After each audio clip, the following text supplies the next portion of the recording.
কোথায় যাবেন? যে কোনো জায়গায় যান। নবী ঈসা আলাইহিস সালামকে চতুর্দিক থেকে আক্রমণ করছে ইহুদিরা। আল্লাহ রাব্বুল আলামিন তাকে এমন হেফাজত করলেন, তার কাছে তাকে উঠিয়ে নিলেন। এটা কি দয়ার পরিচয় নয়? এই যে একটু আগে তেলাওয়াত করলো শুরুর আগে নবী মুসা আলাইহিস সালামের ঘটনা। বানু ইসরাইল একটার পর একটা অবাধ্যতা করেই গেছে। আল্লাহ পাক তারপরেও তাদের কাছে নবী পাঠিয়েছেন, নবী মুসাকে পাঠিয়েছেন।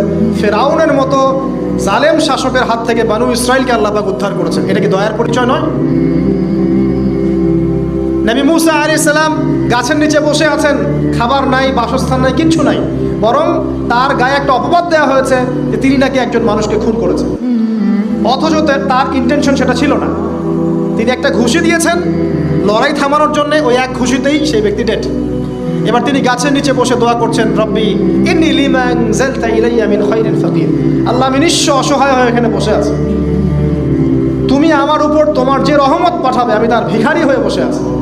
দোয়া করার সাথে সাথেই ওই শুআয়ব আলাইহিস সালামের মেয়ে হেঁটে হেঁটে চলে আসলো।